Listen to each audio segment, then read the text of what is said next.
لو انت داخل على الأبوة وحاسس انك تايه ومش عارف تبدأ منين، فانت مش لوحدك. الجزء الأول، المشكلة أول ما تعرف انك هتبقى أب أصلا بيجيلك إحساس غريب.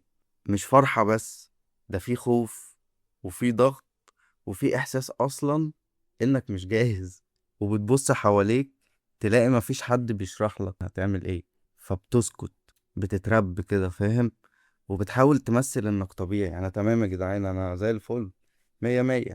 بس جواك انت تايه بصراحة. بص يا سيدي، ركز معايا. الجزء التاني اللي هو التفسير، ده طبيعي جدا. الموضوع ده طبيعي جدا، وحقك انك تحس الاحساس ده، لانك فجأة يا معلم بقيت مسؤول عن انسان اصلا، اللي هو انت. تعالى ركز معايا كده، انت اصلا انسان مسؤول عن نفسك. بقيت بلس انسان في امهم اصلا، يعني مهرجان. محدش علمك تكون اب، محدش قالك تعالى عشان تبقى اب المفروض تعمل واحد اتنين تلاتة اربعة خمسة. ما حصلش، انا شاهد والله العظيم، انا معاك. واللي حواليك مركزين كلهم مع الزوجة، مع مراتك. كده كده ده طبيعي، وده اللي المفروض يحصل. بس انت كده حاسس انك واقف لوحدك بره المشهد، وانا حاسس بيك. عشان كده انا هنا. بص يا سيدي، طول نفسك معايا وخلينا نخش على الجزء التالت اللي هو الحل. خليني اقولك على 3 حاجات بسيطة هتعملهم النهاردة. اولا، بعيدا عن اي حل واي حاجة، دنيتنا عبارة عن كبد وسعة. الكبد ده هنقابله بسعة، وأن ليس للإنسان إلا ما سعى، صدق الله العظيم. هنسعى. النتيجة والتوفيق ده بتاع ربنا. والإحساس حاسه ده كله، ده امتحان. امتحان أصلا وجودك في الدنيا كله. فالامتحان فعلا من كتر أهميته وكتر قد إيه هو كريتيكال في حياتك، فأنت حاسس بقصاده بتوتر equivalent، يشابه ويوازي ويعادل أهمية هذا الموضوع. فنبلع رقنا كده يا سيدي. واللي احنا هنعمله هي حاجة زي نظرية المزرعة الحلوة. عندنا مزرعة هنسقيها كل يوم بكوز مية. هنعمل حاجة واحدة بسيطة كل يوم من غير ما نحزق. أول ما تبدأ تحزق كده انت بتعمل حاجة غلط بجد. أنا فاهم ومتفهم انت حاسس بإيه كويس، عشان أنا كمان زيك. بس احنا خلينا نبدأ يا عم بنية خير. نعمل حاجة بسيطة جدا جدا جدا جدا جدا. أول حاجة في الليست عشان ما اطولش عليك، ما تكتمش خالص. اعترف انك تايه، وابدأ تسأل وتفهم عشان تعرف انت تايه ليه. ما تكتمش خالص. تاني حاجة، خليك موجود. خليك موجود جنب مراتك، حتى لو انت مش فاهم، حتى لو انت تايه.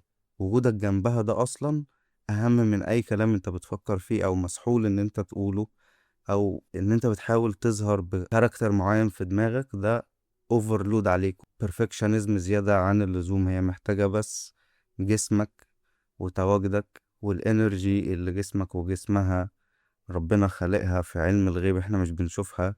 فبيحصل كونكشن ما بينكم انتوا الاتنين، فده بيديها بوزيتيف انرجي ان هي تكيب جوينج وتكيب موفينج وتفضل تدوس على نفسها عشان تبقى كويسة قدامك، قدام عينك. تالت حاجة، لازم تقتنع ان انت لازم هتبدأ صغير. ابدأ صغير، ساعد في حاجة بسيطة، قصقص الحاجات، ارقط فيها، فاهم؟